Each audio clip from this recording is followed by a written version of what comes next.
ये cloud kitchen होता क्या है? एक रेस्टोरेंट के अंदर जिस तरह से होता है, डाइन इन होता है, टेक अवे होता है और डिलीवरी होती है। अगर डाइन इन वाला पार्ट हटा दिया जाए एक रेस्टोरेंट से, तो जो रेस्टोरेंट है वो एक क्लाउड किचन में कन्वर्ट हो जाता है। ये जो रेस्टोरेंट की इंडस्ट्री है, ओवरऑल इंडस्ट्री जो है वो चेंज हो रही है, वो शिफ्ट हो रही है। मेरा बहुत फर्म बिलीव है कि दुबई सबसे बेस्ट जगह है फिलहाल के लिए बिजनेस पॉइंट ऑफ व्यू से और पैसा बनाने के लिए। क्यों?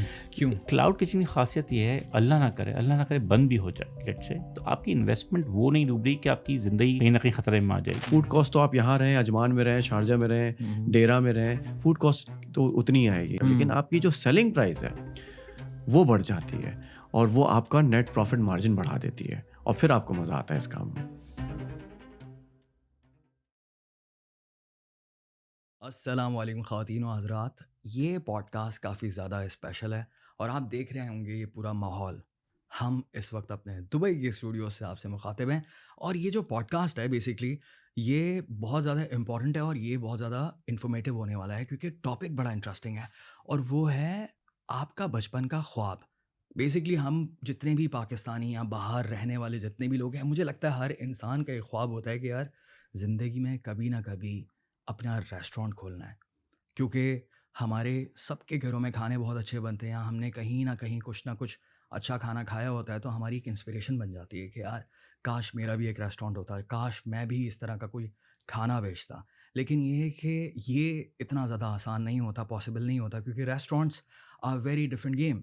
लेकिन आज हम बात करेंगे एक बहुत ही नए टॉपिक के हवाले से। एक दुनिया एक बड़ी स्पीड से चेंज हो रही है और उसको चेंज को देखते हुए एक बड़ी ज़बरदस्त किस्म की चीज़ इस वक्त वजूद में आ चुकी है जो कि पूरी दुनिया में कामयाबी के साथ चल रही है। उसको कहते हैं क्लाउड किचन।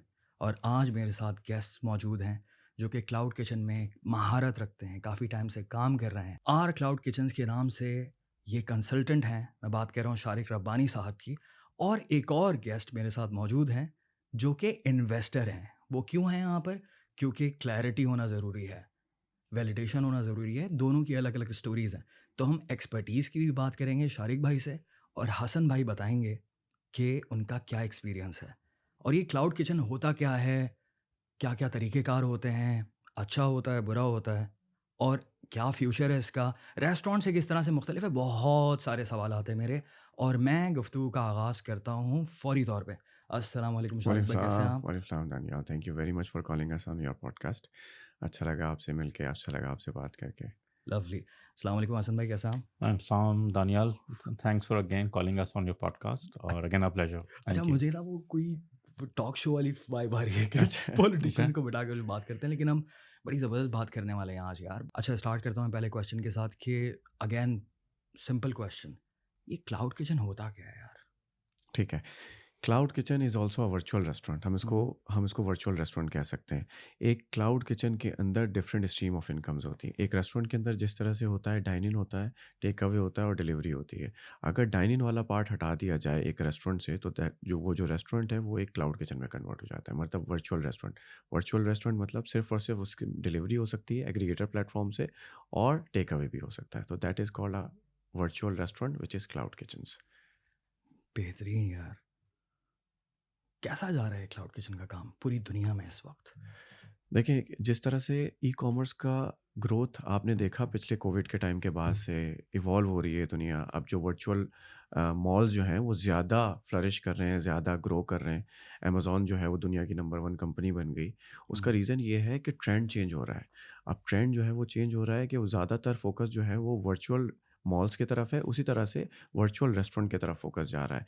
तो आने वाले वक़्तों में जिस तरह से ई-कॉमर्स के बिज़नेस ने बूम देखा, उसी तरह से क्लाउड किचन का बिज़नेस भी ग्रोथ की तरफ है और अभी बहुत ज़्यादा ग्रोथ बाकी है इसमें आगे। और जो नॉर्मल कैजुअल डाइनिंग के कॉन्सेप्ट्स हैं, हुँ, वो आने वाले वक्तों में वो इतना ज़्यादा नहीं चल पाएँगे, ख़ास तौर पे दुबई जैसे सिटी के अंदर। उसका रीज़न ये है कि जिस तरह से रेंटल में इंक्रीमेंट आ रहा है, हुँ, हुँ, कैजुअल डाइनिंग का कॉन्सेप्ट ये होता है कि बहुत ही नॉमिनल प्राइसेस में आपको वो फूड जो है ना एग्ज़ीक्यूट करना होता है और डिलीवर करना होता है, सर्व करना होता है।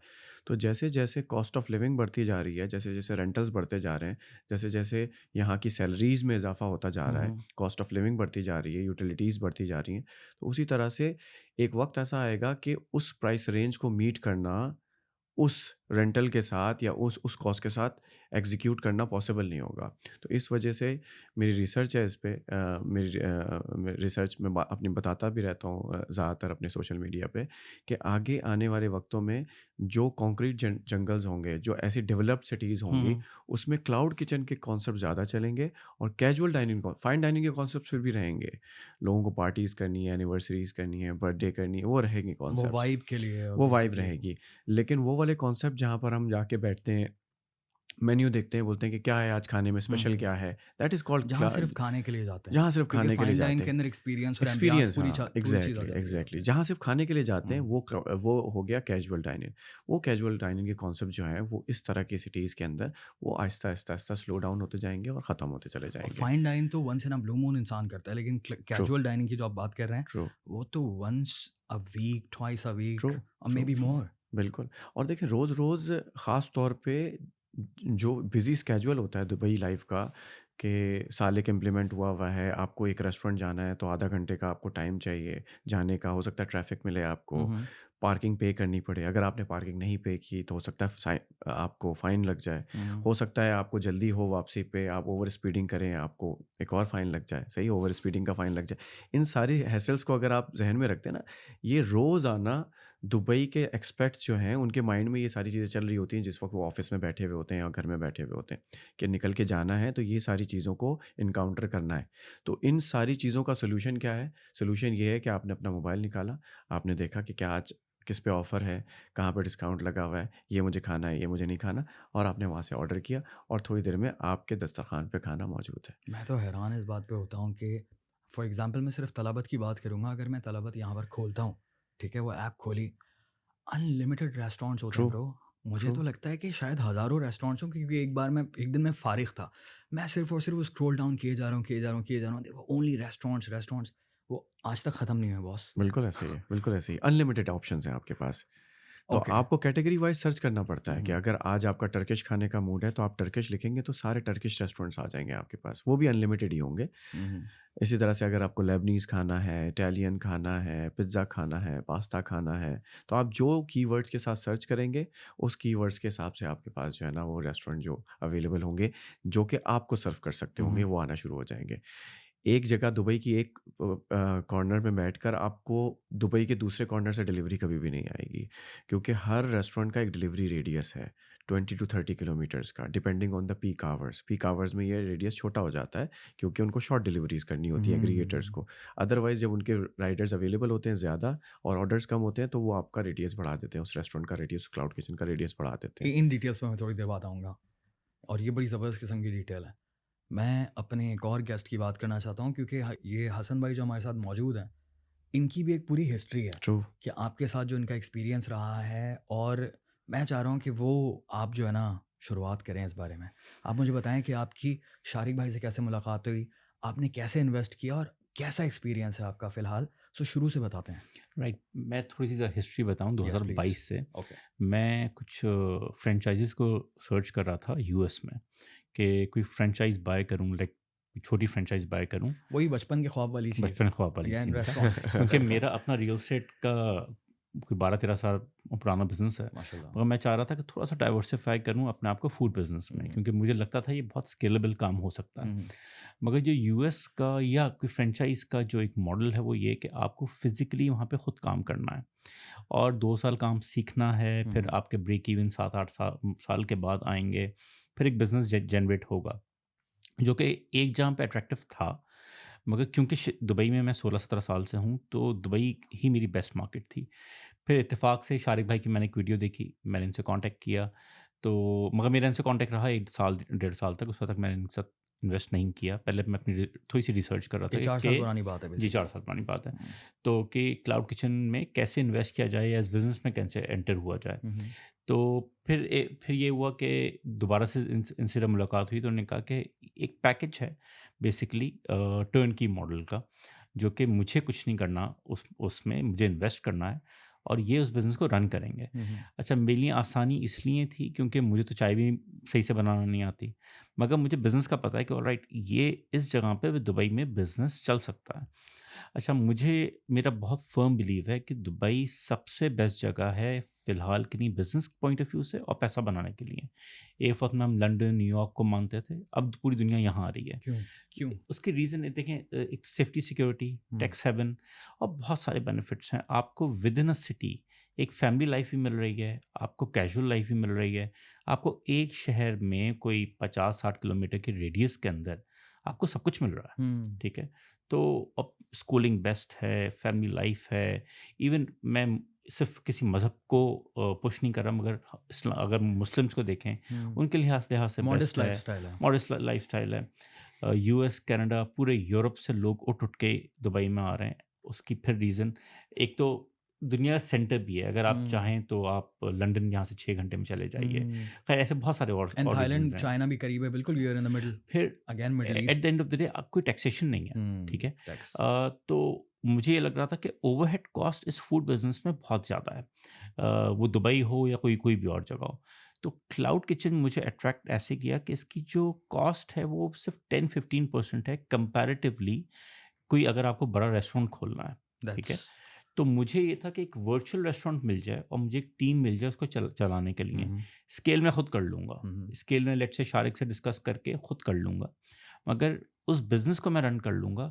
आप उस बिज़नेस में जो कुज़ीन सिलेक्शन है, जो लोकेशन सिलेक्शन है वो आप कर दीजिए। बाकी हम दोनों मिल के कुछ ना कुछ उसमें कर लेंगे। हुँ, हुँ। तो ये मेरी एक 4 साल की मैंने बहुत शॉर्ट आपको एक हिस्ट्री बताई है। मैं हाँ। आगे और प्रोसेस के बारे में पूछूँगा कि आपका जो एक्सपीरियंस है वो और डेप्थ में जाऊँगा उसकी। हुँ, हुँ। मैं शारिक भाई से बात करता हूँ यार। शारिक भाई मुझे बताएँ कि अब ये जो आर क्लाउड किचन्स, ये कैसे शुरू हुआ? आर क्लाउड किचन बेसिकली मेरा और हसन का वेंचर है। वी आर ही इज़ को फाउंडर विद मी। पहले से हम फूड डिप्लोमेसी के नाम से काम किया करते थे और वो अभी भी कंपनी एग्जिस्ट करती है जिसमें हम रेस्टोरेंट की कंसल्टेशन करते हैं। किसी को रेस्टोरेंट ओपन करना हुँ, होता हुँ। है, हम रेस्टोरेंट ओपन करके देते हैं। बहुत सारी सेलिब्रिटीज़ हैं हुँ, जिनका रेस्टोरेंट हमने ओपन करके दिया है, कि one of Pakistani celebrities Shahid Afridi जिनका हमने रेस्टोरेंट ओपन करके दिया है रिसेंटली हुँ, दुबई के अंदर लाला दरबार के नाम से। तो हम डिफरेंट सेलिब्रिटीज़ के साथ काम करते हैं हुँ, और हुँ। सेलिब्रिटीज़ के अलावा भी काम करते हैं। तो आर क्लाउड किचन का था आर क्लाउड किचन बेसिकली, कि हमारा क्लाउड वेरी किचन। नाइस। हमने नाम इसको चूज़ किया और हम और उसको हमने फिर प्रोसीड किया और कोलैबोरेशन की, क्योंकि हसन भाई की एक्सपर्टीज़ है। उनका 15 साल का सेल्स का एक्सपीरियंस है हुँ, हुँ। और वो चाह रहे थे कि हम इसको मज़ीद एक्सपेंड करें इस कॉन्सेप्ट को, क्योंकि लोग, एक बहुत बड़ी प्रॉब्लम है कि वो जो बचपन का ख्वाब है, उसको पूरा करने के लिए लोग क्या करते हैं कि पैसा ज़ाया कर देते हैं, बर्बाद कर देते हैं। उनको लगता है कि नहीं, हमारी जो बिरयानी है फॉर एग्ज़ाम्पल, वो वर्ल्ड बेस्ट बिरयानी है और अगर हमने उसको लॉन्च कर दिया दुबई के अंदर, तो दुबई में बिल्कुल आग लगा देंगे हम ना। हुँ, आग वो बेसिकली अपने पैसों को लगा देते हैं फिर। वो खोलते हैं, वो नहीं चल पाता क्योंकि वो एक्सपर्टीज़ नहीं होती, वो एक्सपीरियंस नहीं होता, वो रिसर्च नहीं होता कि कौन से एरिया के अंदर क्या चीज़ चलेगी, क्या चीज़ नहीं चलेगी, किस प्राइस पे चलेगी, किस प्राइस पे नहीं चलेगी। तो जब तक ये रिसर्च नहीं होती प्रॉपर, तो ब्लाइंडली दुनिया में कोई भी बिजनेस किया जाए, as a business consultant I can say कि उसके फेलियर के चांसेस ज़्यादा होंगे हुँ। और उसके सक्सेस के चांसेस कम होंगे। तो फिर we came up with the solution कि हम इसको स्केल करते हैं, इसको एक्सपेंड करते हैं। आपने सक्सेस स्टोरी देखी, आप अपने हसन भाई ने अपने फैमिली मेम्बर्स को भी रिकमेंड किया, वो भी आए फिर इस बिज़नेस की तरफ, उन्होंने भी अपने ब्रांड्स लॉन्च किए। इनके कज़न आए, इनकी सिस्टर आई यूएस से, और भी बहुत सारे लोग जो है ना उन्होंने ज्वाइन किया। फिर हमने आर क्लाउड किचन को मज़ीद एक्सपेंड किया। अब हमारा और भी एक्सपेंशन का प्लान है कि हम सऊदी की तरफ जा रहे हैं। यूएई के अंदर हमारा इकोसिस्टम बहुत अच्छा चल रहा है, हुँ, हुँ। बहुत ज़बरदस्त। हमने पूरी हिरार्की बनाई हुई है। एग्ज़ीक्यूटिव शेफ़्स अलग हैं, कुक्स अलग हैं, ऑपरेशन हेड्स हैं, पूरी हिरार्की सेट हुई हुई है। किस तरह से इंटीग्रेशन की टीम अलग है, इन्वेंट्री मैनेजमेंट की टीम अलग है। पूरी हमने जो है ना इकोसिस्टम अब डेवलप कर लिया, ताकि कोई भी ब्रांड इनक्यूबेट हम करते हैं तो उसको एक कंप्लीट एनवायरनमेंट मिले, उसको नरिश करने के लिए, उसको उसकी ग्रोथ को पूरा मॉनिटर करें, उसको ग्रोथ की तरफ लेके जाएँ, एक्सपेंड करें फिर। अच्छा, आपके पास तो डेटा भी है, स्टैट्स भी हैं, तो दुनिया में इस वक़्त क्लाउड किचन्स किस तरह से काम कर रहे हैं? और कौन-कौन से मुल्क में हैं, एक्चुअल में तरक्की कर रहे हैं? क्योंकि पाकिस्तान में तो ये कॉन्सेप्ट फ़िलहाल एग्ज़िस्ट नहीं करता और कुछ सालों पहले मैंने नाम सुना था कि हाँ, क्लाउड किचन आने वाला है पाकिस्तान में और ये होता है, वो ट्रू। होता है। मैं बड़ा एक्साइटेड था सुन के। रेगुलेशंस नहीं है पाकिस्तान में, इस वजह से फ़िलहाल उस तरह से नहीं काम कर रहा, क्योंकि रेगुलेशंस से मुराद ये है कि लोग घर से काम कर रहे हैं। हुँ, अच्छा, दुबई के अंदर उस जगह पर आप कमर्शियली खाना नहीं बना सकते जो कि म्युनिसिपैलिटी की इंस्पेक्शन से बाहर है। हुँ, आपके घर में नॉक करके म्युनिसिपैलिटी इंस्पेक्टर नहीं आ सकता आपके घर को इंस्पेक्ट करने के लिए। हुँ, तो कमर्शियल किचन के अंदर ही आपको काम करना है। क्लाउड किचन जो है वो घर से नहीं हो सकता पहले तो। तो क्योंकि रेगुलेशंस इतनी ज़्यादा स्ट्रॉन्ग है, इस वजह से यहाँ पर कामयाब है। पाकिस्तान में तो लोग घर से भी खाना बनाकर जो है ना वो कर रहे हैं। तो इस वजह से अभी क्लाउड किचन का काम इतना ज़्यादा फ्लरिश नहीं किया पाकिस्तान में। बट आई एम श्योर आने वाले वक्तों में जब ये रेगुलेशंस मज़ीद थोड़ी-सी टाइट होंगी, तो फिर क्लाउड किचन का बहुत बड़ा काम पाकिस्तान की तरफ भी आएगा और बहुत अच्छा लोग काम कर रहे होंगे। हम तो यहाँ डिफरेंट कुज़ीन्स पे काम करते हैं और पाकिस्तान में मुझे पता है कि बहुत डिफरेंट कुज़ीन्स के खाने वाले लोग मौजूद हैं। टारगेट ऑडियंस वहाँ मौजूद है, लेकिन सर्व नहीं कर रहा कोई। तो जो भी इस वक्त पाकिस्तान की मार्केट में इस चीज़ को लेकर जाएगा, पहले डिफरेंट कुज़ीन्स को लॉन्च करेगा, वो पायनियर्स में से होगा और बड़ा ज़बरदस्त चलेगा ये बिल्कुल। Concept, I am sure. क्योंकि हर बंदा एक ही तरह का खाना, वही बिरयानी, वही कढ़ाई, वही हांडी, वही बारबेक्यू, वही सारी चीज़ें चल रही हैं, कॉमन चीज़ें चल रही हैं। लेकिन जब आप मैक्सिकन फूड लेके जाएँगे, जब आप इटालियन फूड लेके जाएँगे, जब आप टर्किश फूड लेके जाएँगे या थाई फूड लेके जाएँगे, ओह यस। जापानीज़ फूड लेके जाएँगे, तो it's a different ball game all over. तो आपको बहुत अच्छा रिस्पॉन्स मिलेगा उस पे। हसन भाई आप बताएं कि आपने जब ये काम शुरू किया और बेसिकली एज एन इन्वेस्टर आप आए, तो उसके बाद आपका एक्सपीरियंस कैसा रहा? फॉर एग्जांपल कि मुझे थोड़ा ना प्रोसेस बताएं स्टेप बाय स्टेप कि होता क्या है। और उहुँ, मैं तो ये सवाल आप दोनों से करना चाह रहा हूँ बेसिकली। फॉर एग्जांपल मैं जो है, मैं ये तो नहीं बोलना चाह रहा कि मुझे बिरयानी बेचनी है, क्योंकि मेरे दिमाग में वो पॉइंट आ गया कि यार ज़ाहिर सी बात है, ज़रूरी नहीं है कि इमोशंस नहीं होते सिर्फ और सिर्फ ट्रू, कि ट्रू, हाँ मुझे बिरयानी बहुत पसंद है तो पूरा दुबई बिरयानी खाएगा, ये ज़रूरी नहीं है। ट्रू। या फिर मुझे जो है वो बिहारी बोटी पसंद है तो आई डोंट थिंक सो कि पूरे दुबई का इंटरेस्ट होगा। इट बिल्कुल, टेक्स टाइम कि इट डिपेंड्स कि किस खाने में कितनी ज़्यादा ओपननेस है लोगों को लेकर। फॉर बिल्कुल। एग्जांपल चाइनीज़ फूड की ओपननेस बड़ी ज़बरदस्त है, बहुत कोरियन की ज़बरदस्त। है, फ्रेंच की तो खैर है ही, इटालियन की भी है, एंड देन जापानीज़, थाई। अब मुझे बताएं कि स्टेप बाय स्टेप क्या तरीक़ेकार है? अच्छा देखिए, पहली चीज़ तो ये डिपेंड नहीं करता कि आपको क्या पसंद है, डिपेंड नहीं करता बिज़नेस कैसा चलना है, हुँ, आपको प्रॉफ़िट कैसे मिलना है, ये सबसे मेजर चीज़ है, ठीक है? मेरा एक ब्रांड है bytes D Italiano, Italian cuisine है, मैं इटालियन खाने नहीं खाता, ठीक है? मगर मुझे पता था कि अच्छा कौन-सा बिज़नेस कौन-सी एरिया में चल सकता है हुँ, और कौन-सा यूज़र कौन-से एरिया में बैठा हुआ है, हुँ, ठीक है? तो मतलब जैसे लेट्स से मेरा बिज़नेस बे में अपना ब्रांड है, अभी मैंने हैसा पे अपना ब्रांड लेके गया हूँ, ठीक है? हुँ, तो माशाल्लाह मेरे 2 किचन्स हैं, लाइक 2 डिफरेंट डिफरेंट लोकेशंस पे मेरे ब्रांड्स हैं। जो प्रोसेस की आपने बात की ना, देखिए सबसे पहले जो प्रोसेस है वो ये कि आपको एक तो ऑब्वियसली इन्वेस्ट करना है, ठीक हुँ, है? फिर आप लाइव चले जाते हैं, सही है? लाइव जाके फिर आपके डिफरेंट कुज़ीन्स लोगों को फिर दिखना शुरू होते हैं, हुँ, ठीक है? अच्छा, ये तो पहला एक प्रोसेस है। मैं अगर आखिर में आऊँ एज़ एन इन्वेस्टर बात करूँ, मुझे सबसे ज़्यादा कंसर्न ये था कि भई मेरे पास 4 मिलियन दिरहम नहीं है, हुँ, मेरे पास 5 मिलियन दिरहम नहीं है। रेस्टोरेंट क्या है? ठीक है, रेस्टोरेंट के। हुँ, मेरे पास यहाँ 3-4 लाख दिरहम है, 5 लाख दिरहम है, ठीक है? तो उस चीज़ में मैं क्या कर सकता हूँ? और वो बिज़नेस जिसमें मेरी शमूलियत बहुत कम हो, ठीक है? शमूलियत है, ऐसा नहीं कि कोई लेट्स से कोई कंप्लेन आ जाती है, कोई कुछ हो हुँ, जाता है, तो मैं ज़रूर टीम से बात करता हूँ। मगर 12-13 घंटे मुझे शेफ़्स के साथ काम नहीं करना। हुँ, इनिशियली मैंने ट्राई किया 2-3 महीने एक्टिवली काम करने के लिए, ताकि मैं अपनी कॉस्ट थोड़ी सेव कर लूँ, जो कि 10-15% ही थी। मगर शेफ़्स को डील करना या हर तरह के लोगों को डील करना मेरे बस की बात नहीं है। मेरा हुँ, अपना एक कोर बिज़नेस क्योंकि है, ये फ़ील्ड डिफरेंट है ना? फ़ील्ड डिफरेंट है। हाँ, अब मैं उसको बताऊँ कि भाई तुमने पिज़्ज़ा में फलाँ चीज़ नहीं डाली, तो ये मैं गलती कर रहा हूँ ना, क्योंकि वो शेफ़ है, वो जानता है। शारिक भाई बता सकते हैं, मैं नहीं बता सकता उसको। हुँ, तो ये एक टोटल एक प्रोसेस है। ऑब्वियसली क्लाउड किचन की कॉस्टिंग जो है ना, मतलब अगर मैं रेशियो की बात करूँ, प्रॉफिट मार्जिन्स की बात करूँ, रेस्टोरेंट में जितने जल्दी यहाँ खुलते हैं दुबई में या दुनिया में, क्योंकि लोग पूरी समझते हैं दुनिया हम में। चला लेंगे, हुँ, मगर वो इतनी जल्दी बंद हो जाते हैं। क्लाउड किचन की खासियत ये है, अल्लाह ना करे बंद भी हो जाए लेट्स से, तो आपकी इन्वेस्टमेंट वो नहीं डूब रही कि आपकी ज़िंदगी कहीं न कहीं खतरे में आ जाएगी। हुँ, तो वो 10-15 कॉस्ट आपको बेयर करनी है, लेट्स से $100,000 आपको बेयर करना है, ना कि आपको $1 मिलियन बेयर करना है इस हुँ, चीज़ में। तो ये एक बहुत बड़ा डिफरेंस है। दूसरी चीज़ मैं कंपेयर करूँ, खुद मैं मेरी अपनी रियल एस्टेट कंपनी है, मैं कोई 2 इन्वेस्टमेंट्स को कंपेयर नहीं कर रहा। रियल एस्टेट एक सेफ इन्वेस्टमेंट है, आपके पास रेंटल इनकम आ रही होती है, प्रॉपर्टी की एप्रिसिएशन होती है, व्हाट्सएवर, या आप प्रॉपर्टी बिल्ड कर सकते हैं। एक बिज़नेस है जिसमें आपको 5% रिटर्न पर मंथ आ रहा है, नेट आरओआई, ठीक है? और रियल एस्टेट के बिज़नेस में 7% आरओआई पर ईयर आ रहा है। हुँ, पर ईयर। 50 to 60% रिटर्न एक बिज़नेस में और एक प्रॉपर्टी के बिज़नेस में 7% रिटर्न। जो दुबई की बात कर रहा हूँ मैं। मैं कहीं पे ये नहीं कह रहा कि प्रॉपर्टी का बिज़नेस बुरा है। मैं सिर्फ़ एक बात बताना चाह रहा हूँ कि लोगों की इन्वेस्टमेंट कहीं और भी होनी चाहिए।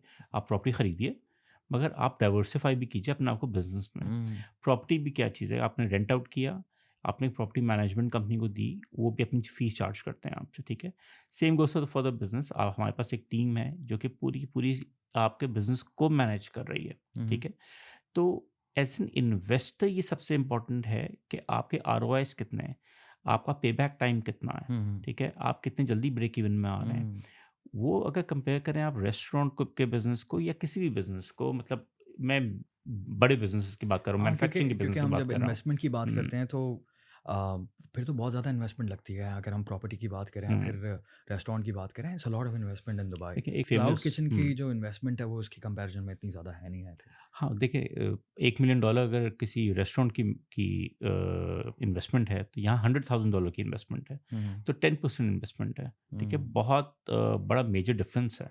$1 मिलियन अगर आप डुबा देंगे, तो आप ज़िंदगी में कहीं न कहीं पता नहीं होंगे या नहीं होंगे। तकालीफ में आ जाएंगे। हाँ, मगर $100,000 में एक तो डूबता नहीं है, और अल्लाह ना करे ऐसा हो भी जाए, तो आप इतनी तकलीफ़ में नहीं हैं, जो आप $1 मिलियन में। मैं एक और मिसाल दूँ, आपकी ना बहुत सारी हैसल्स ख़त्म हो जाती हैं ज़िंदगी से क्लाउड किचन में। मिसाल के तौर पे मेरे घर के नीचे एक रेस्टोरेंट है, बहुत फ़ेमस। अभी आरटीए ने सामने पार्किंग बना दी है, पेड पार्किंग कर दी है। जो 100 क्लाइंट्स होते थे वहाँ पे, अब सिर्फ़ 10 क्लाइंट भी नज़र नहीं आते। बिज़नेस ख़त्म हो गया है। क्योंकि टैक्सी वाले आते थे, फैमिलीज़ आती थीं, उनको फ्री पार्किंग मिलती थी, तो रश लगा हुआ होता था। अब क्लाउड किचन का मेरा बिज़नेस है, मेरे पास ये हैसल ही नहीं है कि भाई मुझे ये रिस्क शेफ़, नहीं है। हाँ, मुझे पूरा एम्बियंस क्रिएट नहीं करना, मुझे शेफ़्स को हर वक़्त नहीं देखना, मुझे कोई रिसेप्शनिस्ट नहीं रखनी, कैशियर नहीं रखना, तो बहुत सारी जो आपकी या पार्किंग के हैसल्स नहीं हैं। तो ये एक खूबसूरती है इस बिज़नेस की। और अगर आप फ्यूचर में देखें ना, अभी अराउंड तकरीबन $120 बिलियन का ओवरऑल बिज़नेस है पूरी दुनिया में। ये अभी स्केल होते-होते हो 120 बिलियन। बिलियन डॉलर का, और अभी ये 10 सालों के अगर आप फ़ोरकास्ट देखें, सिर्फ चैट जीपीटी भी रिसर्च कर लें ना, तो आपको पता चलेगा ये कितना स्केलेबल है। तो इस बिज़नेस की ख़ासियत सबसे ज़्यादा ये है कि इसको स्केल करना बहुत आसान है। शारिक भाई, ये तो बड़ा इंटरेस्टिंग पॉइंट है कि ट्रू। मुझे जो फ्यूचर दिख रहा है, ये जो उन्होंने बात की कि इसका जो फ्यूचर है वो ये सारी वजूहत हैं, क्योंकि रिस्क फैक्टर्स ना इसके अंदर कम होते हुए दिख रहे हैं मुझे। बिल्कुल ऐसे ही है। लेकिन मेन पॉइंट क्या होता है? मेन है खाना। मेन है खाना। खाना तो मिल रहा है, चाहे वो रेस्टोरेंट से मिले या फिर क्लाउड किचन से। हुँ, लेकिन रेस्टोरेंट के इतने सारे हमें रिस्क दिख रहे हैं। आने वाले क्लाउड वक्त में तो किचन्स बहुत पे ज़्यादा शिफ्टिंग होने वाली है क्लाउड किचन पे। जितने एंड भी I want to add one more thing as well, कि जिस तरह की ये सिटीज़ हैं, स्पेशली बिग सिटीज़, पूरी दुनिया की बिग सिटीज़, यहाँ मुझे लग रहा है बहुत ज़्यादा पोटेंशियल है। बिल्कुल। मैं आपको बताऊँ कि बिग सिटीज़ में ही सबसे ज़्यादा पोटेंशियल है क्योंकि उसका डिलीवरी रेडियस के अंदर आबादी पॉपुलेशन ज़्यादा होती है हुँ, क्योंकि बिल्डिंग्स होती हैं। अब आप कंपेयर करें कि एक आपके पास सर्कल है, एक रेडियस है, उसमें पॉपुलेशन है और सिर्फ़ विलाज़ हैं हुँ, और एक में सिर्फ़ बिल्डिंग्स हैं। तो आप बताएँ कि पॉपुलेशन ज़्यादा किसमें होगी? हुँ, जिसमें हाई राइज़ेज़ बिल्डिंग्स हैं, ज़ाहिर-सी यस। बात है उसमें कैपेसिटी ज़्यादा है, उसमें पॉपुलेशन ज़्यादा है। और ये जो आपने शिफ्ट की बात की, ये बहुत बड़ा शिफ्ट आने वाला है और मज़ीद आ चुका है और भी आएगा आने वाले टाइम पे। जितने भी रेस्टोरेंट ओनर्स हैं, अब जब भी वो एक्सपेंशन की बात करते हैं मुझसे, तो they never talk about one more restaurant in Dubai. Hmm, they always talk about cloud kitchen कि भाई क्लाउड ठीक है, एक किचन। रेस्टोरेंट था, अब हम दोबारा रेस्टोरेंट पे इन्वेस्ट नहीं करेंगे क्योंकि उनको पता है एम्बियंस क्रिएट करना, डाइन इन का स्टाफ अलग रखना, हुँ, उनको ट्रेनिंग देना, फिर ये अरेंजमेंट, वो अरेंजमेंट। किचन की इन्वेस्टमेंट अलग होती है, डाइन इन की इन्वेस्टमेंट अलग होती है और एक बहुत मेजर चीज़ जो आप को मैं बताऊँ कि रेस्टोरेंट जब भी आप लेंगे तो आपको आप पे मैंडेटरी है कि आप एक विज़िबिलिटी आपकी अच्छी होनी चाहिए। हुँ। रोड फेसिंग हो, यहाँ से भी नज़र आए, वहाँ से भी नज़र आए, ठीक है? ताकि लोग अट्रैक्ट हों और फिर आएँ उस रेस्टोरेंट की तरफ। तो जब आप अच्छी विज़िबिलिटी वाली लोकेशन सर्च करेंगे और सेलेक्ट करेंगे, तो उसका तो रेंट ज़्यादा होगा। बहुत ज़्यादा होगा। हाँ, लेकिन हम एंड देन बट क्लाउड जगह भी किचन में बहुत बड़ी चाहिए जगह आपको। भी बड़ी चाहिए, तो उसका रेंट ज़्यादा होगा। लेकिन हम क्लाउड किचन में तो हम 3 गली पीछे भी चले जाएँगे ना, हुँ, तो सिर्फ़ और सिर्फ़ आपको वो रेडियस कवर करना है। हुँ, और जगह सिर्फ़ और सिर्फ़ तलबात के राइडर्स को, एग्रीगेटर के राइडर्स को पता होता है कि कहाँ से कौन-सा पिकअप पॉइंट है। वो हुँ। वहाँ से आते हैं, वहाँ से लेके चले जाते हैं। और आपके कंज़्यूमर को नहीं पता चलता कि आप एक रेस्टोरेंट से ऑर्डर कर रहे हैं या एक क्लाउड किचन से ऑर्डर कर रहे हैं। On aggregator platform you are considered as a proper restaurant. अभी एग्रीगेटर प्लेटफ़ॉर्म्स की बात करते हैं इस वक़्त दुबई में। मैं अगेन बचपन से आ रहा हूँ दुबई, और हमने स्लो स्लो बड़ी स्पीड के साथ दुबई को चेंज होते हुए देखा है। 5 साल पहले, 6 साल पहले हमें राइडर्स इतने नहीं दिखते थे ट्रू। और हमें इस तरह से ना डिलीवरी ऐप्स नहीं होती थी। और अगेन मैंने तो सिर्फ एग्जांपल दी थी आपको तलाबात की, देन उसके बाद करीम भी है, नून भी है, और जब मैं विज़िट करता हूँ तो कोई नई एप्लीकेशन आ जाती है, ठीक है? हुँ। और वो ज़ोरों-शोर से काम कर रही होती बिल्कुल, है। बहुत ज़ोरों-शोर से। और अगेन उस एप्लीकेशन में भी सैकड़ों, हज़ारों रेस्टोरेंट्स होंगे, एंड देन हम जब रोड पर निकलते हैं तो हर सिग्नल पर यहाँ पर दर्जनों राइडर्स होते हैं एवरी टाइम। किसी जिस सिग्नल पर भी जाएँगे आपको राइडर्स मिलेंगे। तो ये तो दिख रहा है मुझे कि कितनी स्पीड से लोग जो हैं अपना टाइम भी बचाना चाह रहे हैं। People want to be comfortable, ठीक है? घर पर ही खाना आ जाए, ईज़ी आ जाए, बहुत सारे खर्चे बच रहे हैं यहाँ पर। तो ये तो बड़ा ज़बरदस्त किस्म का ट्रेंड दिख रहा है यार मुझे। बिल्कुल, बिल्कुल। और कोई भी नया सो रेस्टोरेंट आता है, कुछ आता है, वो प्रमोशंस होती हैं उसकी, तो राइडर्स की तादाद बढ़ती चली जा रही है और आगे और बढ़ेगी, क्योंकि नए-नए और कंपनीज़ आएँगी और ये तादाद जो है ना मज़ीद हम बढ़ता हुआ देखेंगे। पूरा ट्रेंड चेंज हो गया। अभी आप किसी भी मॉल में चले जाएँ, तो मॉल में जब चले भी जाते हैं, तो mall is like a display centre. अब आप किसी भी बड़े ब्रांड पे जाएँगे, तो वो बोलेंगे कि आपको यहाँ से स्टोर से परचेज़िंग करनी है, आप एक काम करें, आप एप्लीकेशन डाउनलोड करें हुँ, और वहाँ से परचेज़ करें और यहाँ से पिक कर लें। तो they want you to shift towards e-commerce. तो हुँ, ये जो तलाबात है या कीता है या डिलीवरू है या नून, ये कीता। क्या है? हुँ, ये भी ई-कॉमर्स प्लेटफ़ॉर्म्स हैं, फूड से रिलेटेड ई-कॉमर्स प्लेटफ़ॉर्म्स हुँ, हैं। तो ये आने वाले वक़्तों में जिस तरह से मैं कहता हूँ ना, दुबई मॉल जो है वो डिस्प्ले सेंटर होगा सिर्फ़ और सिर्फ़। दुनिया का सबसे बड़ा मॉल जो है वो एक डिस्प्ले सेंटर बनने जा रहा है, ठीक है? हुँ, लेकिन जो उससे उससे बहुत बड़ी दुनिया होगी वो डिजिटल वर्ल्ड में होगी, वो हुँ। ई-कॉमर्स प्लेटफ़ॉर्म्स के थ्रू होगी। हर ब्रांड का अपना एक स्टोर होगा और एप्लीकेशन के थ्रू आप उसको परचेज़ कर रहे होंगे। इसी तरह से ये जो रेस्टोरेंट की इंडस्ट्री है, ओवरऑल इंडस्ट्री जो है वो चेंज हो रही है, वो शिफ्ट हो रही है। अगर आप 50 मिलियन लगाकर एक प्रॉपर रेस्टोरेंट भी खोलते हैं दुबई के एक अच्छे महँगे तरीन एरिया के हुँ, अंदर, हुँ।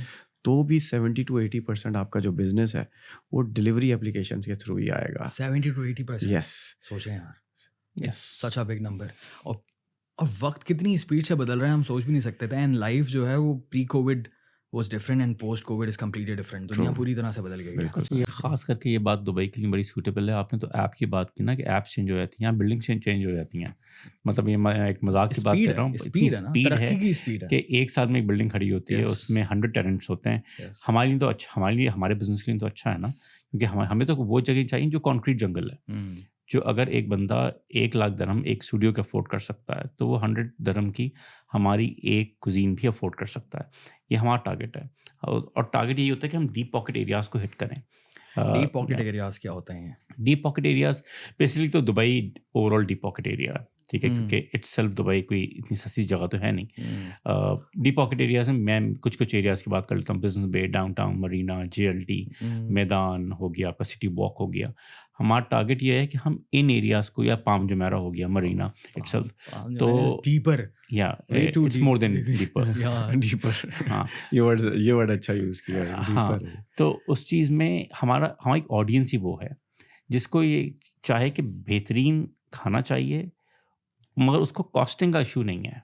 क्योंकि वो देखे कि मुझे 100 का कहाँ से मिलेगा, 200 का कहाँ से मिलेगा, वो कहे कि ऑलराइट ये खाना अच्छा है, मैं ऑर्डर कर लूँ। हुँ, ये हमारी मेजर ऑडियंस है।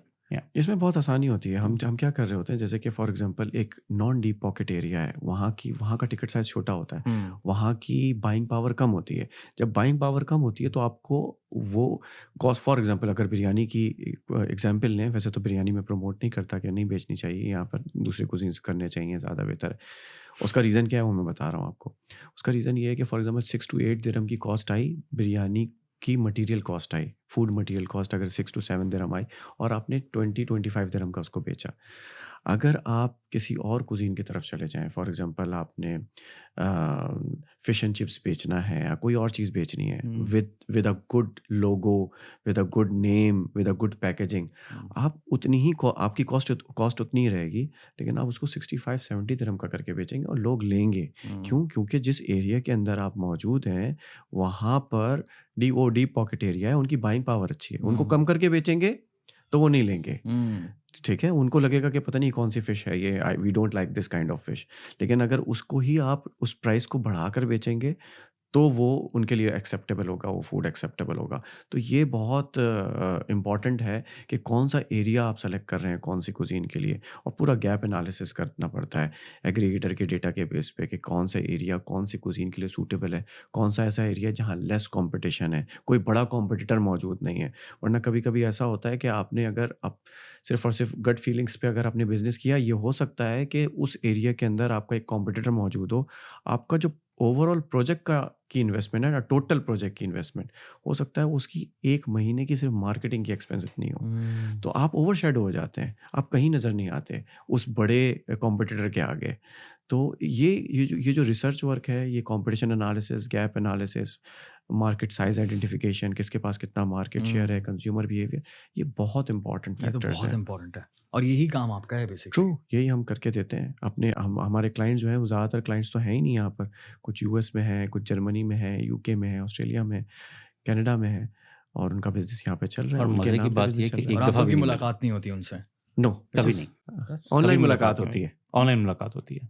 कभी फिज़िकल मुलाकात नहीं एंड हुई। That's the power of Dubai basically. Yes, yes. That is the power of Dubai कि यहाँ पर काम जो है ना लोग करते हैं प्रॉपर तरीके से और अगेन वो जो पूरा इकोसिस्टम बना हुआ है ना, ट्रू, उसके अंदर फिर डिलीवरी की जितनी भी ऐप्स हैं, वो टाइम पर पहुँचाने वाला जो इनका सिस्टम है, ज़िम्मेदारी है, हर चीज़ की ज़िम्मेदारी है एंड देन फिर वो जो रूल्स एंड रेगुलेशंस इतने ज़बरदस्त किस्म के हैं और इतने सारे हैं हाँ, कि अगर वो ना हो तो फिर काम ना हो सही से, बिल्कुल, ठीक है? तो वो इकोसिस्टम जो दुबई ने बनाया हुआ है ना, उसके थ्रू सिर्फ़ क्लाउड किचन ही नहीं, बेशुमार कारोबार जो है ना, बिल्कुल, वो प्रॉपर सिस्टमैटिकली हो रहे हैं बिल्कुल, और ऐसे ही। इसीलिए इतना आसान नहीं है इनको इनके साथ कम्पीट करना और जो सिस्टम इन्होंने बनाया हुआ है, it is so amazing. Hmm. So I think cloud kitchen को ये चीज़ ना बहुत बड़ी बैक करती है। दुबई का बिल्कुल, इकोसिस्टम बहुत ज़्यादा बिल्कुल, इकोसिस्टम बहुत डेवलप करता है। स्ट्रांगली बैक करता ऑन है टॉप इसको। ऑफ दिस इकोसिस्टम हमने भी अपना एक इकोसिस्टम डेवलप किया ओके। हुआ है कि अगर आपका एक नया ब्रांड है, भले चलता हुआ ब्रांड है आपका, आप अगर हमें आपको ब्रांड डेवलपमेंट नहीं चाहिए हमसे, फिर भी आप हमारे इंक्यूबेशन सेंटर, ब्रांड मतलब रेस्टोरेंट या फिर क्लाउड एक किचन? रेस्टोरेंट है आपका, फॉर ओके, एग्जांपल अजमान में एक रेस्टोरेंट सही है। है। आप अच्छा रेस्टोरेंट है, ठीक है, एक बड़ा अच्छा अच्छा रेस्टोरेंट टेस्ट है, है। लेकिन अब आपको पता है कि दुबई में अगर हमने रेस्टोरेंट खोलना है तो ये तो बहुत एक्सपेंसिव पड़ेगा। हुँ। लेकिन आप अपना क्लाउड किचन खोल सकते हैं उसी इकोसिस्टम के अंदर, जिसमें हमने पूरा डेवलप किया है, जिसमें पूरी हायरार्की बनी हुई है, ऑपरेशन हेड्स हैं, इन्वेंट्री मैनेजर्स हैं, इन्वेंट्री मैनेजमेंट अलग हो रही है, एग्रीगेटर मैनेजर्स हैं, एग्रीगेटर मैनेजमेंट अलग हो रही है। पूरा इकोसिस्टम डेवलप किया हुआ है, हेड शेफ़ है, एग्जीक्यूटिव शेफ़ है, ऑपरेशन हेड्स करने के लिए लोग मौजूद हैं। तो सारा सिस्टम बना हुआ है, ठीक है? अगर एक ही कंप्लेन भी आती है तो उस पे हम रिस्पॉन्ड कर रहे होते हैं कि भई ये कंप्लेन आई है, ये बैड कमेंट आया है, ये रिव्यू सही नहीं आया, तो क्या वाक़ई हमारी कोई मिस्टेक थी या ये फेक रिव्यू है? हुँ, हुँ। ठीक है? तो हम उसकी पूरी आइडेंटिफ़िकेशन होती है और हम रीच आउट करते हैं जिसने रिव्यू डाला, और अगर वो प्रॉब्लम वाक़ई है तो उसको एड्रेस करने के हुँ। क्या प्रोटोकॉल्स हैं, क्या एसओपीज़ हैं, आपका रिस्पॉन्स टाइम क्या है, ये पूरा हमने एक इकोसिस्टम डेवलप किया हुआ है। 7 अलग-अलग लोकेशंस पे, जैसे कि हसन ने बताया, डीप पॉकेट एरियाज़ के अंदर हम मौजूद हैं। डीप पॉकेट एरिया के अंदर होने का मकसद ही यही है कि हमारा जो एवरेज टिकट साइज़ है वो बड़ा हो। फूड हुँ, कॉस्ट तो आप यहाँ रहें, अजमान में रहें, शारजा में रहें, हुँ, हुँ, डेरा में रहें, फूड कॉस्ट तो उतनी ही आएगी। हुँ, चावल की कीमत कम नहीं होगी कि अगर आप पाम में खरीदेंगे तो क्या वो आपको रॉ मटेरियल तो उतनी कीमत का, लेकिन हुँ। आपकी जो सेलिंग प्राइस है वो बढ़ जाती है, और वो आपका नेट प्रॉफ़िट मार्जिन बढ़ा देती है, और फिर आपको मज़ा आता है इस काम में। हसन भाई, मुझे ये बताएँ कि अ, फॉर एग्ज़ाम्पल मैं इन्वेस्ट करना चाहता हूँ, ठीक है? लेकिन ये है कि मेरा दिल कर रहा है कि मैं अपने घर का खाना बेचूँ या फिर किसी और किस्म का कुज़ीन बेचूँ, तो उसके ऊपर आप लोगों का क्या ओपिनियन होता है और किस तरह से आप लोग लेके चलते हैं? क्योंकि जैसा शारिक भाई ने बताया कि ज़रूरी नहीं है कि आप जो खाना लेकर आएँ और आप बोलें कि यार ये तो मेरा ख्वाब है। अगेन वो बचपन का ख्वाब है कि यार हमारे घर में सूप बहुत अच्छा बनता है, तो मैं चाहता हूँ पूरा दुबई सूप पिए। अब मैं आता हूँ आपके पास कि यार मुझे ये अगेन आप जिस तरह से साइड बिज़नेस कह रहे हैं, इट्स अ ग्रेट आइडिया कि साइड बिज़नेस इस तरह से किया जा सकता है जिसके अंदर आपकी इन्वॉल्वमेंट इतनी ज़्यादा ना हो, ठीक है? आपका टाइम इतना ज़्यादा ना लगे लेकिन काम आपका बड़ा सिस्टमैटिकली हो रहा हो। तो मुझे बताएँ कि इफ़ मी फॉर एग्ज़ाम्पल मैं आ गया इस इन्वेस्टमेंट के साथ, किस तरह से करेंगे? अच्छा देखिए इन्वेस्टमेंट की अगर मैं बात करूँ दानियाल, सबसे इम्पोर्टेंट चीज़ क्या है ना, एक रेस्टोरेंट खुल रहा है लेट्स से 4 मिलियन दिरहम में या 5 मिलियन दिरहम में, एक बात कर रहा हूँ, ठीक है? पूरा एम्बियंस क्रिएट करने के साथ, पूरी सारी फैसिलिटीज़ के साथ। मगर आपका एक क्लाउड किचन खुल रहा है $100,000 मतलब 3-4 लाख दिरहम में। हम्म, मगर अगर इमेजिन कीजिए कि अगर आप जो को 4 रेस्टोरेंट्स खोलने हैं तो आपके 12-13 मिलियन, 15 मिलियन, 20 मिलियन दिरहम लगने हैं। हम्म। मगर यहीं पे आप अपने 4 ब्रांड जो हैं वो 4 लाख से 5 लाख दिरहम में बना लेंगे। कितना बड़ा डिफरेंस है एक तो कॉस्ट का, ठीक है? ह्यूज डिफरेंस है। 4 ब्रांड्स। 4 ब्रांड्स, अब आपके 4 वर्चुअल रेस्टोरेंट्स ऑनलाइन हैं। अच्छा, मैं ये एक भी हो मिसाल सकता है दूँ, कि एक ही चीज़ बेच रहा हूँ फिर डिफरेंट इलाकों में बेच जी, रहा हूँ जी, क्योंकि एक हम जगह पर हिट हो गई बिल्कुल, वो। मैं एक बिल्कुल। हम मिसाल गैप दूँ। एनालिसिस जब करते हैं हम्म, सॉरी गैप एनालिसिस करते हैं जब हमें आइडेंटिफ़ाई कर लेते हैं कि फॉर एग्ज़ाम्पल इस एरिया के अंदर कोरियन फूड का फूड। गैप क्रिएट हो रहा है। हम्म, तो हमें पता होता है कि हम एक से ज़्यादा रेस्टोरेंट बनाकर भी दानियाल के लिए ही बनाएँगे, लेकिन 4 रेस्टोरेंट बनाएँगे क्योंकि वो गैप बहुत बड़ा है और हमें लगता है कि वो चारों पे हमें जो है ना, हम 4 अलग-अलग स्ट्रीम ऑफ इनकम्स हो जाएँगी। हम्म, कंज़्यूमर को नहीं पता होगा कि ये चारों एक ही ओनर के हैं, एक ही किचन में प्रिपेयर हो रहे हैं, एक ही शेफ़ प्रिपेयर कर रहा है, वही टीम प्रिपेयर कर रही है, उनको नहीं पता होगा। उनके लिए वो चारों अलग रेस्टोरेंट्स हैं और उनको ये लगेगा कि 4 अलग-अलग जगहों पर एग्ज़िस्ट करते हैं ये हम्म, रेस्टोरेंट्स और वहाँ से खाना आ रहा है। तो इससे होता क्या है कि हम विदिन आवरसेल्फ हम कॉम्पिटिशन क्रिएट करते हैं, खुद अपना कॉम्पिटिटर क्रिएट करते हैं हम्म, ताकि हमारी स्ट्रीम ऑफ इनकम बढ़ जाए। कंज्यूमर बिहेवियर ये कहता है कि दानियाल को आज एक जगह के फिश एंड चिप्स अच्छे लगे, तो कल दानियाल ऑर्डर करेगा, उसको पहले वाले को रिव्यू भी अच्छा दिया उसने, 5 स्टार रिव्यू भी दिया, लेकिन कल ऑर्डर करेगा तो वो कहीं और से ट्राई करने की कोशिश करेगा। This is the consumer behaviour of Dubai. तो हम चाहते हैं कि जब वो दूसरे को ट्राई करे, तो वो दूसरा भी हम ही हों। हाँ, और लोगों की आदत होती है कुछ नया ट्राई करना। Again true. वो जो हम बात कर रहे हैं कि जिन लोगों के पास बाइंग पावर होती है, उनका दिल करता है कुछ नया-नया ट्राई करने का और वही वहीं जो है ना कंज़्यूमर बिहेवियर भी आ जाता है। और दैट्स सो दुबई की बाइंग इंटरेस्टिंग। पावर तो आपको पता है यस। कि दुबई की बाइंग पावर है, अच्छा यहाँ पर इसको ना पैसे वाले मैं लोग रहते सबसे हैं। इम्पोर्टेंट बात करूँ, कोई इन्वेस्टर अगर ये पॉडकास्ट देख रहा है या मैं मैं देख रहा हूँ। हाँ, इन्वेस्टमेंट पॉइंट ऑफ व्यू से अगर बात करें, देखिए मिसाल के तौर पे आपने एक ब्रांड बनाया अपना 5 लाख $500,000 दिरहम में बिजनेस बे में। हुँ, यही चीज़ अगर आपको लेके जानी है लेट्स से मरीना में, ठीक है? तो आपका खर्चा उतना ही आना है, मगर अगर आप एक रेस्टोरेंट को इमेजिन करें कि अगर बिज़नेस बे से उठा के आपको मरीना लेके जाना है तो आपका मिलियंस का खर्चा है, मतलब मल्टी मिलियंस का हुँ, खर्चा है। इसमें आपका खर्चा एक लेट्स से 2 जगह पे है तो आपको मैक्स हो जाएगा 1 मिलियन दिरहम का, ठीक है? और वहाँ पे आपका 20-30 मिलियन दिरहम का खर्चा है। उसमें आपको की मनी पे करनी है, आप बहुत सारी और चीज़ें हैं जो कि मुझे तो पता ही नहीं था। जब मैं शारिक के साथ आया तो मुझे आइडिया हुआ कि अच्छा कितनी कॉम्प्लिकेशंस हैं इस बिज़नेस एक में। रेस्टोरेंट खोलने के लिए इतनी एक सारी रेस्टोरेंट चीज़ें। खोलने के लिए। हम तो इमेजिन करते हैं कि चलो यार लेट्स से एक मैकडॉनल्ड्स से मैंने कुछ ऑर्डर किया, ये तो बन के आ गया होगा। उसके पीछे कितनी मेहनत है, हुँ, ठीक है? ये यहाँ पे जो है ना मेजर कंसल्टेंट की बात आती है। अच्छा कंसल्टेंट की इम्पोर्टेंस क्यों है? मैं रियल एस्टेट के बिज़नेस में हूँ। कोई मुझसे पूछे कि लेट्स से इसकी हिस्ट्री क्या थी प्रॉपर्टी की? मुझे पता होगा कि ओके यार ये हिस्ट्री थी, इतने में सेल हुआ था, इतने में रेंट हुआ था, आज इसकी ये प्राइस चल रही है। हुँ, हुँ, जो कि मैं बहुत सारे अपने इन्वेस्टर से कहता भी हूँ, कोई बात मानते हैं, कोई नहीं मानते। बात कहाँ ख़राब होती है कि अगर आपने कंसल्टेंट की बात ना सुनी, उसने कहा मिसाल के तौर पे कोरियन कुज़ीन है और वो वर्षा में चलती है। हुँ, हुँ, आपने कहा नहीं, मैं तो अपनी बिरयानी बेचूँगा हुँ। या मैं तो कोरमा बेचूँगा। भाई वहाँ यार पे आप बिरयानी के साथ नहीं करें ना, हम हाँ, और भी कुछ कुछ और नाम लें, मैं कुछ और। बहुत मैं आई अच्छा लव मैं बिरयानी बहुत सो सेंसिटिव बिरयानी हूँ इस लवर, बात I am also so biryani हाँ, लवर। मैं बहुत सेंसिटिव लेट्स हूँ, टॉक कराची का हूँ। अबाउट टिंडे टिंडे हाँ, गोश्त। टिंडे गोश्त कर लेते हैं, हाँ, करेले कर लेते हाँ, करेले ज़्यादा हैं। करेले तो बेचूँ मैं। हाँ, तो मगर करेले खाने वाला कोई है ही नहीं, हाँ, ठीक है? तो बात कहाँ बनेगी कि भाई आपका बर्गर खाने वाला क्या मौजूद है? क्या आपका सुशी खाने वाला वहाँ वहाँ मौजूद है? बेसिक क्या चीज़ है बिज़नेस, आपको पैसा बनाना है, ठीक है? आपको ये तो है नहीं कि आप अपनी हमदर्दी लेके बैठ गए कि मैं गोलगप्पे जज़्बात। बेचूँगा या कुछ और करूँगा। That's a good idea. हाँ, तो गोलगप्पे इज़ अ गुड आइडिया। गोलगप्पे गोलगप्पे अच्छी बात है मगर चलते हैं यहाँ पर हाँ, क्विक गोलगप्पे। क्विक स्नैक है। या तो ये सबसे मेजर डिफरेंस है कॉस्टिंग का। तो इन्वेस्टर को क्या चाहिए उसका बिज़नेस रन करे, ठीक है? उसको एक फिक्स रिटर्न मिले, फिक्स मतलब वेरिएबल रिटर्न मगर एक रिटर्न मिले उसको, ठीक है? और ब्रेक इवन पे वो कितना जल्दी आता है। हुँ। रेस्टोरेंट में आपको ब्रेक इवन में आने में ही आपकी जान निकल जाती है। आप लिटरली आप हलाक हो सकते हैं क्योंकि आपकी इतनी मेजर इन्वेस्टमेंट होती है उस चीज़ में। बहुत टाइम लगता है ब्रेक इवन पर आने अच्छा में। फिर दुबई की खासियत ये जितना तेज़ी से दुबई फ्लरिश कर रहा है, आप 2 महीने के बाद भी आए ना, मतलब मैं भी कोई 3-4 महीने के बाद गया था दुबई साउथ और मेरी मतलब बहुत अजीब सी चीज़ थी 2017 के बाद अगर आप अब के 10 सालों के अंदर दुबई साउथ को देखें, तो एक पूरी डिफरेंट ऑडियंस है, पूरी डिफरेंट मार्केट है। आपको वैसा ही रश मिल रहा है जो कि दुबई में नॉर्मल रोड्स पे मिल रहा है, डाउनटाउन साइड पे या मेन शेख ज़ायद रोड पे। अच्छा, रश होना हमारे लिए एडवांटेज है क्योंकि लोग हैं शहर में, ठीक है? वो अगर ऑफ़िसेज़ से ऑर्डर कर रहे हैं दिन में, तो रात में जो रेज़िडेंशियल कम्युनिटीज़ हैं, वो हमारे पास आ रही हैं, ठीक है? तो ये एक बहुत बड़ा एक मेजर एडवांटेज है क्लाउड किचन का। अच्छा, इसमें ना लोगों को अपनी थोड़ी-सी रिसर्च भी करनी चाहिए कि क्यों एडवांटेज है? क्यों आपको मिलियंस का खर्चा करना है और जहाँ पे आपको एक चंक लगाना है अपने पैसे का और अपना बिज़नेस को फ्लरिश करना है।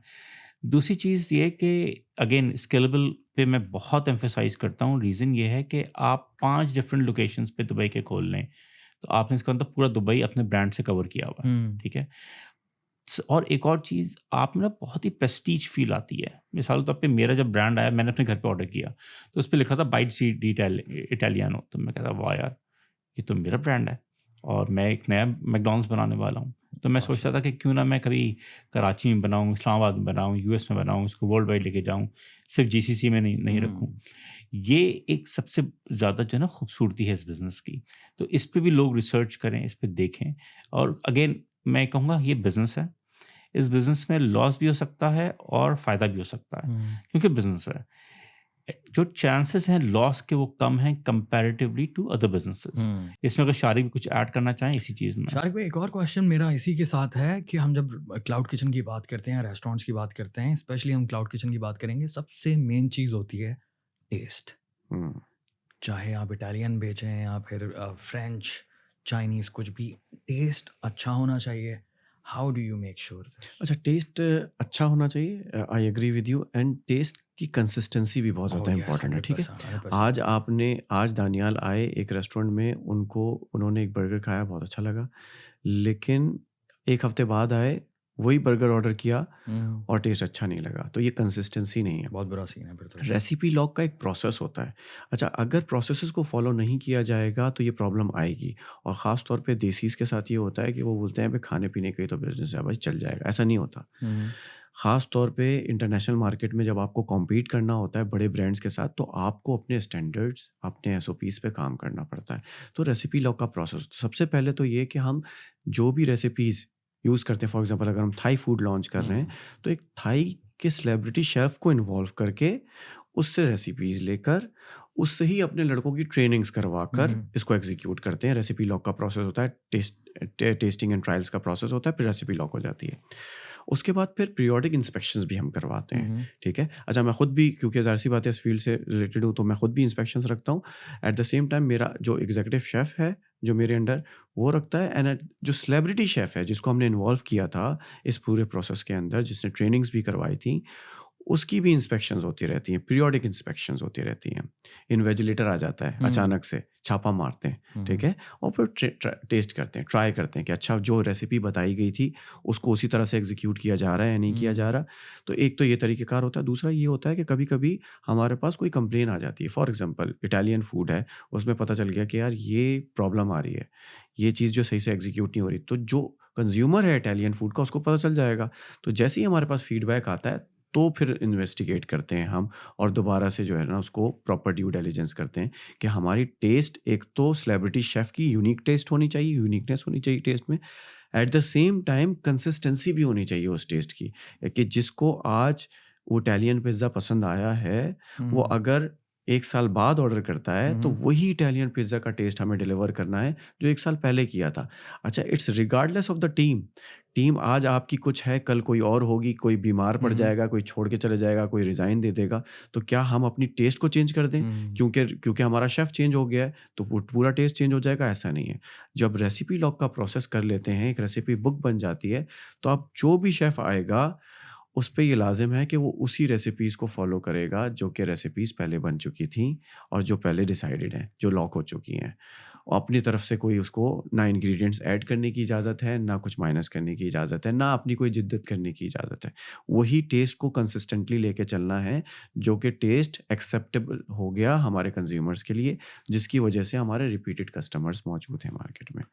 क्वालिटी के बारे में क्या कहते हैं? फॉर एग्जांपल हम पिज़्ज़ा की बात करते हैं, मार्गरीटा पिज़्ज़ा हो गया, तो उसकी जो उसमें जो चीज़ डलती है, ठीक है? उसमें मुख्तलिफ़ किस्म की क्वालिटीज़ आती हैं, मोज़रेला चीज़ या फिर जो टोमेटो सॉस होती है, एंड देन उसके नीचे जो डो होती है, मुख्तलिफ़ किस्म की उसमें क्वालिटीज़ होती हैं।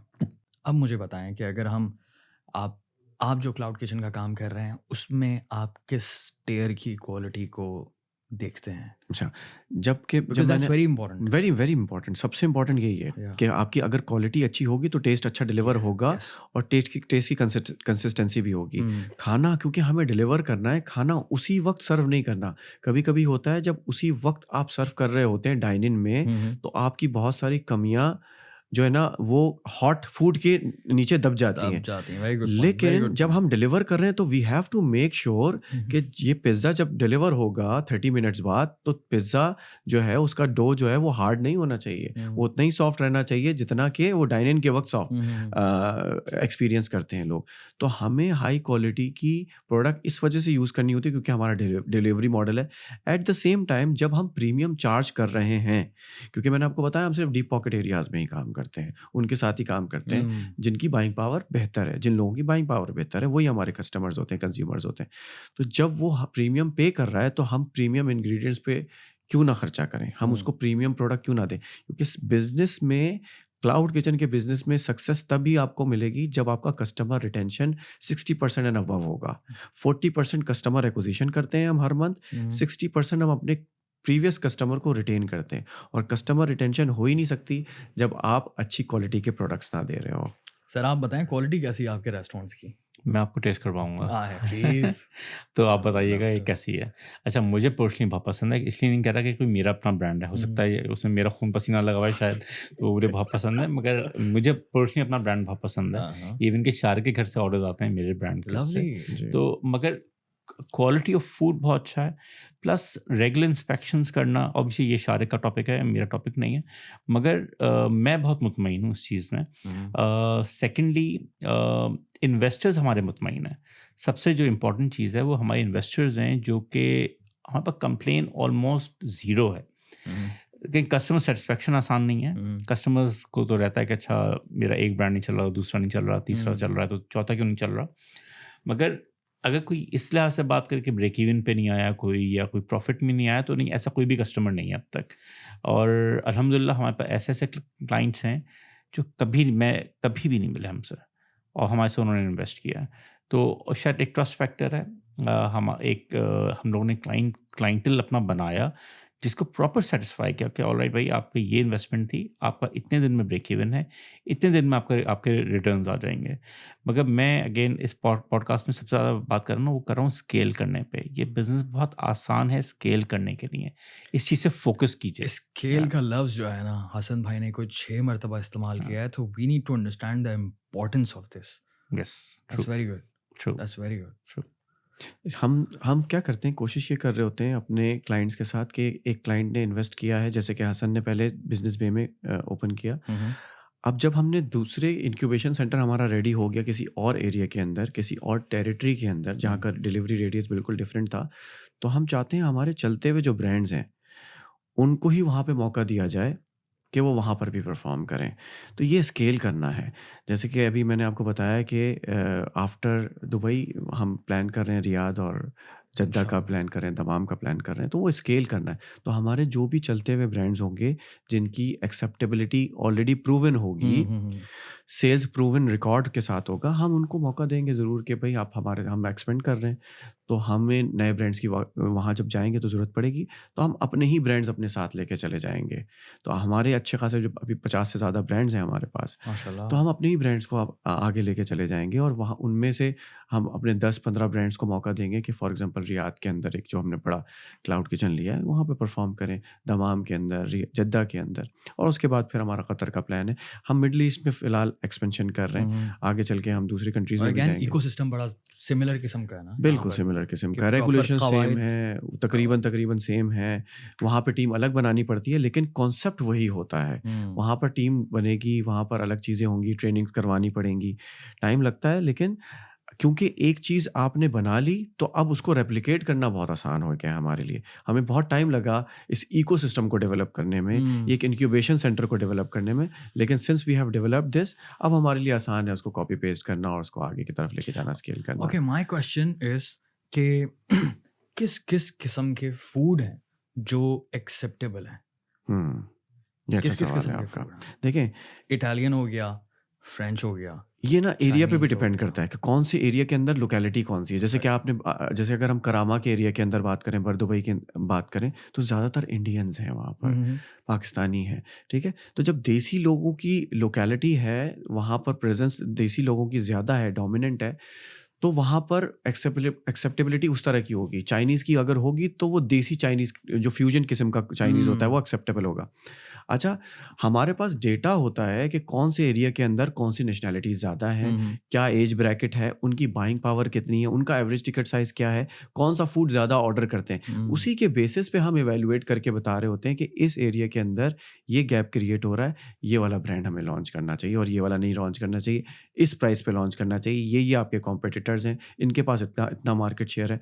आपको अगर इतना मार्केट शेयर गेन करना है तो आपको 6 महीने लगेंगे, 1 साल लगेगा, 3 साल लगेंगे। पूरा बिज़नेस प्लान हम जो है ना 10 साल का बिज़नेस प्लान आपको बना के देंगे कि 10 साल में यहाँ से आप कहाँ तक जाएँगे, वेरी नाइस, कौन-कौन से वेरी नाइस। सिटीज़ को आप टारगेट करेंगे, कौन-कौन वेरी सी कंट्रीज़ को आप टारगेट कर सकते हैं। Okay, so my question is कि किस किस किस्म के खाने हैं जो कि जिनकी एक्सेप्टेबिलिटी है। फॉर एग्जांपल हम डीप पॉकेट्स की बात करते हैं, उन एरियाज़ की बात करते हैं। जैसे कि मेरे दिमाग में ये चीज़ें आ रही थी। अगला टॉपिक बड़ा मज़े का है मेरा ना, तो कि अभी दिमाग में आया।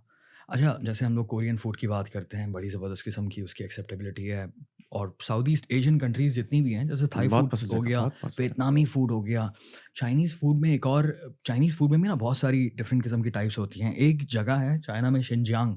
तो शिनजियांग वालों का फूड जो है, मैंने आई थिंक यहाँ पर इतना ज़्यादा इस वक्त देखा नहीं है स्पीड से ग्रो करते हुए, लेकिन वो आने वाले वक्त में बड़ा ही ज़बरदस्त किस्म का हो सकता है। ट्रू। देन फिर इसी वजह से इसके साथ साथ हेल्थी फूड हो गया। हुँ, ठीक है, हेल्थी फूड की भी बड़ी इंटरेस्टिंग किस्म की मुझे लगता है कि आने वाले वक्त में डिमांड है, ऑलरेडी हुँ। डिमांड बहुत ज़्यादा होगी। तो और कौन-कौन सी इस तरह की चीज़ें जिनके ऊपर आप काम कर रहे होते हैं? कौन-कौन से फूड देखिए, होते हैं? जब भी कोई अरब कंट्री में टूरिस्ट भी आता है ना, तो उनका सबसे पहला फ़ोकस होता है, जैसे कि आप थाईलैंड जाएँगे तो आप लोकल फूड ज़रूर ट्राई करेंगे, हुँ, ठीक है? तो दुबई जो है वो टूरिस्ट का हब है ना, तो सबसे ज़्यादा जो चीज़ें यहाँ पर चल रही होती हैं ना, वो चल रही होती हैं अरेबिक फूड्स। अरेबिक फूड में लेबनीज़ फूड भी आ जाता हुँ। है, टर्किश भी थोड़ा अरेबिक टच देता है, इराकी फूड बहुत अच्छा चलता है, सीरियन फूड। सीरियन फूड है और जॉर्डेनियन फूड है। इसी तरह से पर्शियन फूड बहुत अच्छा चलता है, ओह ठीक है? यस, ईरानी, बहुत I love this lovely. Turkish and Persian food.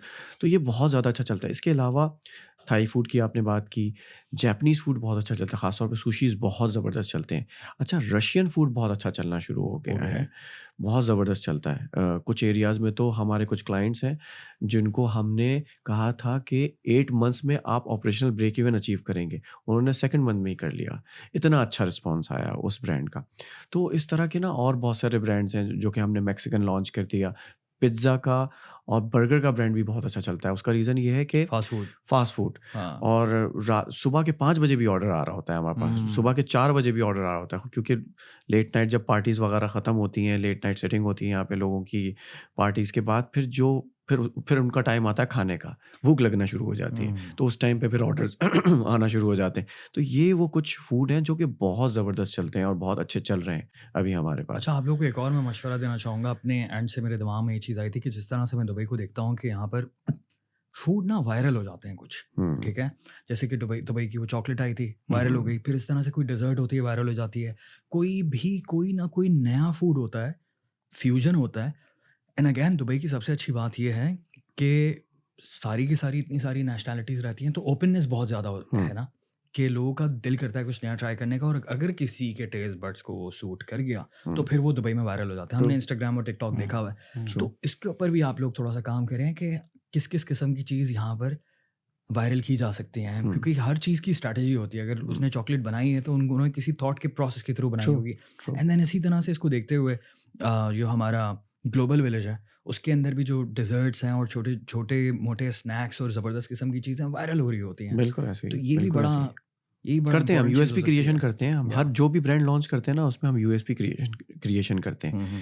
कि एक तो हम ब्रांड लॉन्च कर रहे हैं, for example Thai food, USP क्या होगी? यूएसपी हमेशा वो होती है जो आपको वायरल करती है, यूनिक सेलिंग प्रोपोज़िशन हमेशा आपको वायरल करती है। हम्म, तो हम फिर सोशल मीडिया बहुत बड़ी पावर, ज़ाहिर-सी बात है। सोशल मीडिया के बगैर कोई भी ब्रांड अधूरा है, जैसे कि मैं हमेशा कहता हूँ।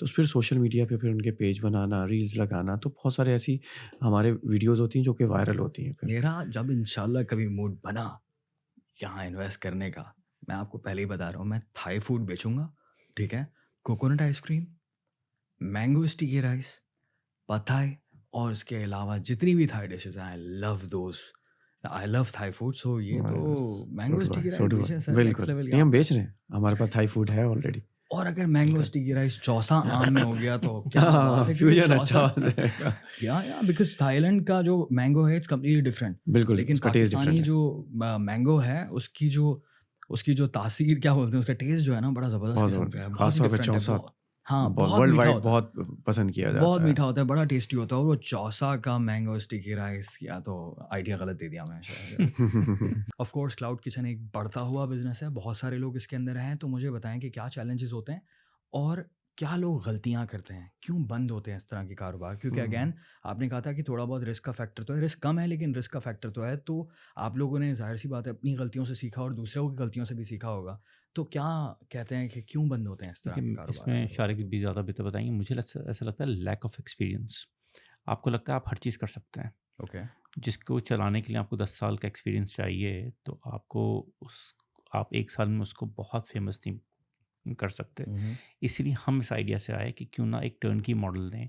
कंसल्टेंट हमारे पास, शेफ़्स हमारे पास, कुज़ीन हमारे पास, लोकेशन हमारे पास, ठीक है? तो एवरीथिंग, एवरीथिंग इज़ देयर। सारी चीज़ें, आपको कुछ नहीं करना, ठीक है? आप लीगैलिटीज़ एक वाली इन्वेस्टर हैं, चीज़ें, एवरीथिंग, हर चीज़, ठीक है? All the documentation. All the या तो डॉक्यूमेंटेशंस। इसलिए हम उस मॉडल पे आए कि ऑलराइट, ठीक है, ये दिया जाए ताकि एक एक्सपीरियंस कंसल्टेंट कम इन्वेस्टर एक कंबाइन होके एक ब्रांड बनाए। हुँ, ये एक मॉडल है, यहाँ पे हम डिफरेंशिएट करते हैं ओवरऑल मार्केट से। लवली।